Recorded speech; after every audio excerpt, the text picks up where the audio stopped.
Em sua primeira aula, lá na Universidade de Bordeaux, Durkheim analisou a questão da solidariedade. E isso foi o ponto de partida de sua produção teórica e o reflexo de sua preocupação com a crise moral da sociedade. Só para lembrar, essa preocupação moral do Durkheim é nítida influência de Saint-Simon. Lembra dele? Se não lembram, assista lá a nossa aulinha de número 2. Vamos deixar o link aqui na descrição. Vocês verão que o Simon, que é aquele cara que acreditava que os valores morais eram capazes de atenuar os problemas sociais. Mas enfim, pessoal, a solidariedade é consequência de dois tipos de consciências: a consciência coletiva e a consciência individual.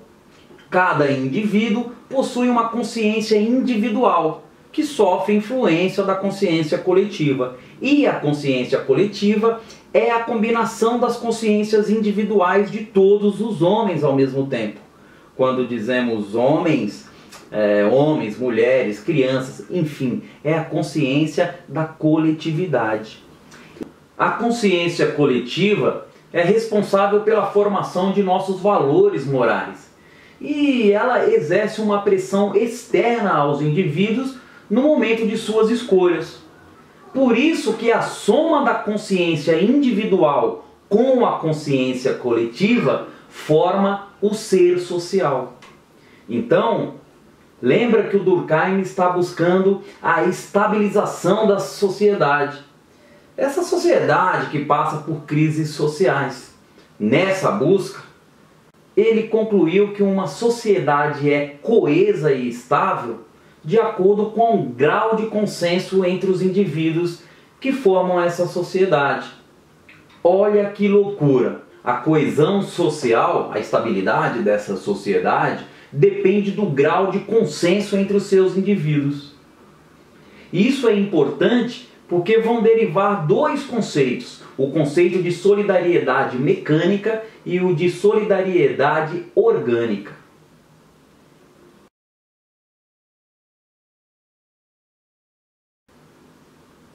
Solidariedade mecânica são as sociedades ditas primitivas ou arcaicas, sem grandes distinções sociais. Nessas sociedades, os indivíduos compartilham das mesmas noções e valores sociais. Compartilham geralmente das mesmas crenças, dos mesmos interesses. Então, nessa sociedade mais primitiva, temos pouca diversidade e uma forte consciência coletiva. Logo, essa sociedade tem mais coesão, pois os indivíduos se sentem parte de um todo. Já a solidariedade orgânica predomina nas sociedades ditas modernas ou complexas, que têm maior diferenciação individual e social, ou seja, nas sociedades capitalistas. Além de não compartilharem dos mesmos valores e crenças sociais, os interesses individuais são bem distintos e a consciência de cada indivíduo é mais acentuada. Isso se deve à divisão social do trabalho.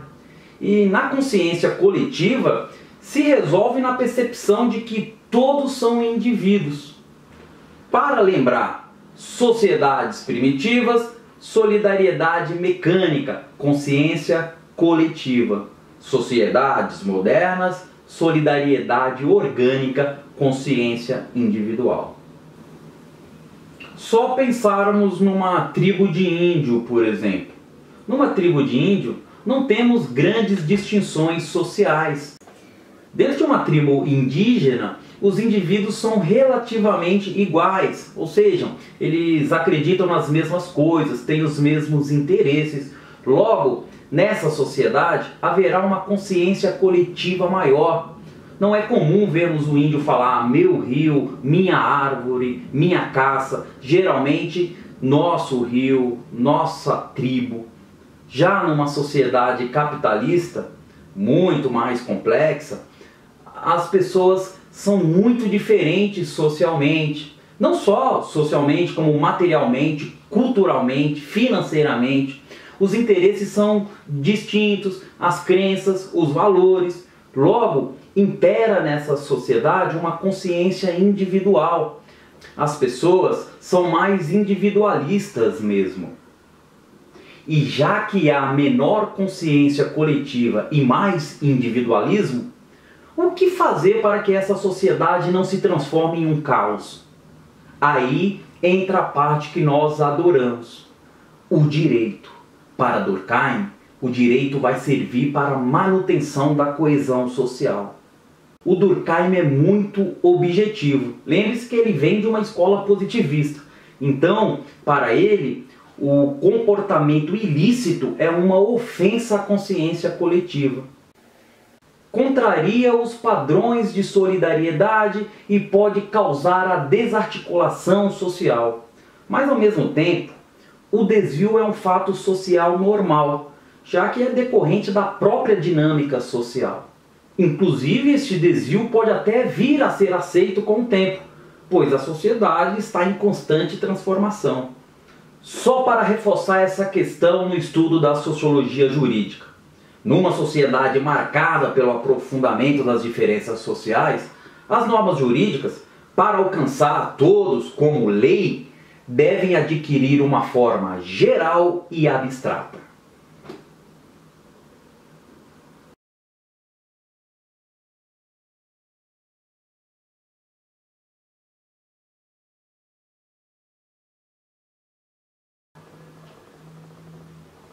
Segundo Durkheim, as correntes sociais são grandes manifestações de sentimentos, como o entusiasmo, a indignação, a piedade. E, segundo ele, elas chegam a cada um de nós do exterior e não têm origem nenhuma consciência particular. Ou seja, elas são suscetíveis e tendem a nos arrastar, mesmo contra a nossa vontade. E é por isso que depois da passagem da corrente social, nós temos algumas reações adversas. Vejam bem, um grande exemplo de corrente social que eu sempre uso para ilustrar para os meus alunos imagina que estamos num estádio de futebol e torcendo ali para o nosso time, e de repente lá do outro lado do estádio, na arquibancada, inicia-se uma ola e ela vem aquele movimento todo, por onde ela passa as pessoas vão levantando, ela vem vindo, quando chega perto de nós, quando percebemos, fazemos aquele gesto quase que involuntário e ela vai passando e assim vai seguindo até voltar em nós outra vez. Ou seja, talvez, se não tivesse outras pessoas fazendo, a gente não faria. Mas é quase um gesto irrefletido. Quando vimos, já fizemos. Olha o conceito que ele trouxe, né? São grandes manifestações de entusiasmo, indignação, piedade. Vem a cada um de nós do exterior e não tem origem nenhuma consciência particular. Ou seja, ela não vem da consciência do indivíduo. Ela vem, como o próprio nome diz, de uma corrente social.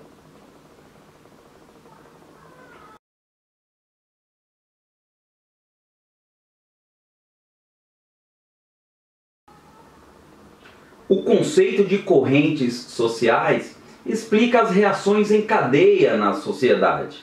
Podemos fazer até um paralelo com aquela onda que tomou o Brasil de protestos. Ora, quase colocamos fogo no país por causa do aumento de 20 centavos na tarifa de ônibus. Lembram? Eram comuns as expressões como "o gigante acordou, agora vai". E eu te pergunto, cadê aquele pessoal das manifestações? Seriam essas manifestações legítimas ou seriam fruto de uma corrente social? Apenas a título de reflexão. Por quê? Porque uma sociedade manipulada pode muito bem agir de forma impulsiva. Aproveitamos o ensejo aqui para recomendarmos um filme, A Onda, um filme norte-americano de 2008. Este filme elucida alguns conceitos de Durkheim como correntes sociais, a ideia do fato social e as suas características de exterioridade, generalidade, coercitividade, além, é claro, do papel da educação como um instrumento de conformação social.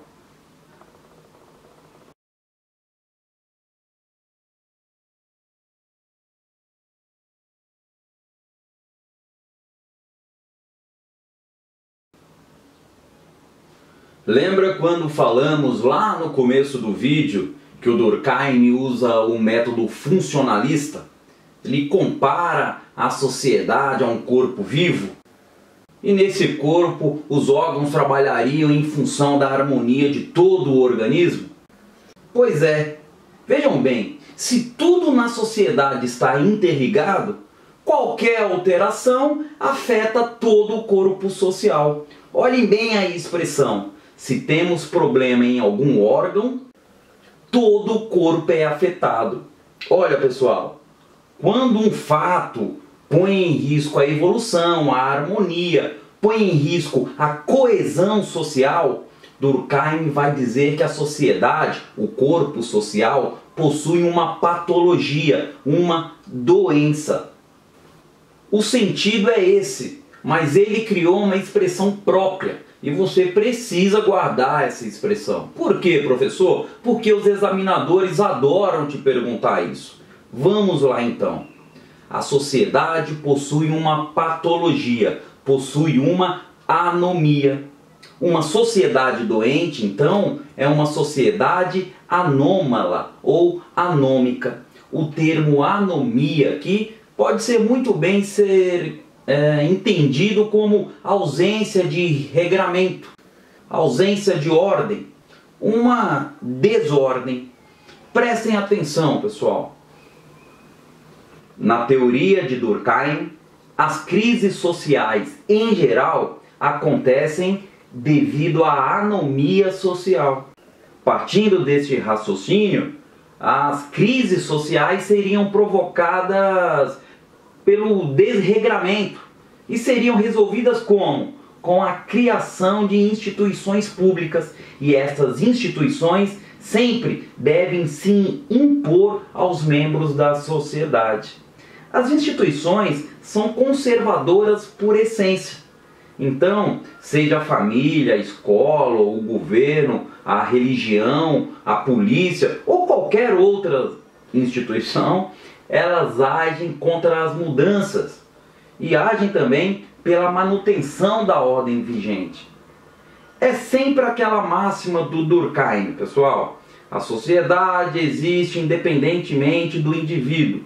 O indivíduo é simples receptor das regras sociais.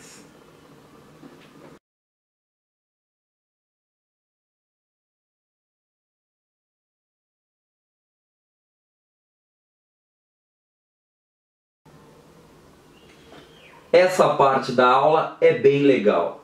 Pessoal, o que é o suicídio? Conceitualmente falando, o suicídio é todo caso de morte que resulta direta ou indiretamente de um ato positivo ou negativo executado pela própria vítima que queria e sabia do resultado produzido. Pois bem, o suicídio parece ser um fenômeno individual, mas Durkheim vai entendê-lo como um fenômeno social. Ou melhor, como um fato social, que é explicado como uma crise moral da sociedade. Para ele, o suicídio aumenta conforme aumenta a complexidade das sociedades. E tipifica para nós 3 tipos de suicídio: o suicídio egoísta, o altruísta e o anômico. No suicídio egoísta, o ego individual se sobrepõe ao ego social. Todo suicídio por si só parece ser um ato egoísta, porque o sujeito não se preocupa ali com a mãe, com o pai, com os filhos, com os amigos. Ele só quer pôr fim à sua própria vida, sem pensar sequer nas consequências. Mas o suicídio egoísta, especificamente, há um afrouxamento nas relações entre os indivíduos e a sociedade. e a consciência individual do sujeito impera sobre a consciência coletiva. Ao ocorrer essa exacerbada individualização, ele perde a vontade de viver. É o tipo de suicídio mais comum. Já no suicídio altruísta é o contrário. A consciência coletiva absorveu completamente a consciência individual do sujeito. O ego desse cara não lhe pertence mais, ou seja, ele é absorvido por ideias exteriores, ideias de um grupo ao qual ele pertence. Como, por exemplo, os kamikazes japoneses, a ação dos homens-bombas, por exemplo. Veja que o sujeito tira a própria vida, mas aqui é em nome de uma causa, de uma bandeira, de uma ideologia ou de uma religião. Suicídio anômico. Esse suicídio ocorre em uma situação de anomia social. Já sabemos o que é a anomia. Então, esse suicídio vai ocorrer num cenário de ausência de regras, num cenário de desordem. Aqui, a consciência individual se desconecta da consciência coletiva e vai gerar no sujeito um caos em sua mente. Quando ele perde completamente seu referencial, ele não vê mais sentido na vida, não vê mais razão para viver. Como exemplo desse tipo de suicídio, gosto de utilizar 2 filmes. Já fica aqui também a sugestão. Um é um belíssimo filme russo de um diretor que eu gosto muito, chamado Akira Kurosawa. Esse filme chama-se Desu Uzala. Uzala é um velho caçador que vive isolado nas montanhas da Mongólia. Ele sempre viveu lá nas montanhas sem nenhum contato com a civilização. E de repente, por conta de alguns eventos que ocorrem lá no filme, ele é levado para viver na civilização. E obviamente aquele não é o mundo dele. Ou seja, a consciência individual dele não tem nenhuma conexão com a consciência daquela coletividade, com o novo mundo, com as novas regras, com aquela consciência coletiva. Outro belo filme é Um Sonho de Liberdade. Nesse filme, a gente acompanha a rotina de homens que vivem em uma sociedade peculiar. Na verdade, dentro de um presídio, aqueles presídios americanos com presos condenados à prisão perpétua. O caso curioso aqui para nós é do personagem Brooks, um condenado já idoso que sai da cadeia e depois de passar a vida toda lá, não consegue se desvincular do ambiente penitenciário. Pois segundo a fala de um de seus colegas, interpretado por Morgan Freeman, ele já teria sido institucionalizado. Claro, como ele não consegue se adaptar à nova vida, ele suicida-se.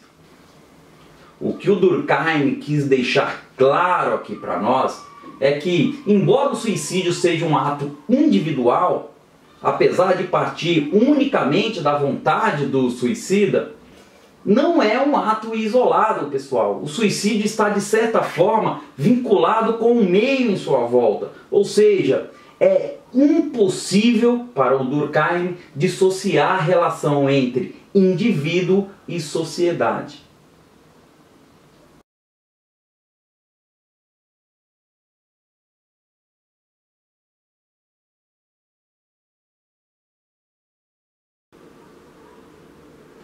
Pessoal, sei que o vídeo ficou muito longo, mas não poderia deixar de fora aqui algumas críticas ao pensador. Críticas essas que podem ser muito úteis numa prova, num exame mais elaborado. Essas críticas dizem respeito, sobretudo, à objetividade metodológica do Durkheim. Vimos que o Durkheim deposita uma crença na objetividade absoluta do cientista social, que para ele, o sociólogo deve ser como um cientista da natureza. Nunca pode misturar seus anseios e valores pessoais com o objeto de estudo. Ou seja, tem que dar aos fatos sociais o mesmo tratamento objetivo dado aos fenômenos físicos. Veja, pessoal, que isso é uma posição muito partilhada do positivismo de Comte, em que a sociologia era inclusive chamada de física social, com aquela abordagem racionalista positivista. Isso mostra que tanto os positivistas como Durkheim veem a sociedade de uma forma muito mais ideal do que real. Sua abstração chega a um nível que se distancia das sociedades. Hoje, nós sabemos que o sociólogo é parte integrante da sociedade. E a abordagem do sociólogo, por mais que busque a neutralidade, estará sempre envolvida com seus valores pessoais. A objetividade metodológica desses pensadores apreende a sociedade como dentro de um quadro estático, que não consideram nem os movimentos, nem os seus constantes conflitos e nem mesmo a manifestação da própria dinâmica da sociedade. É isso então, procuramos aqui abordar, ainda que de forma breve, os principais conceitos desse fantástico pensador. Agradecemos a todos por ter nos acompanhado até aqui. Pedimos aí que continue conosco, se inscrevam no canal, assistam às próximas aulas, continue aí dando essa força e não esqueçam, até a nossa próxima aula.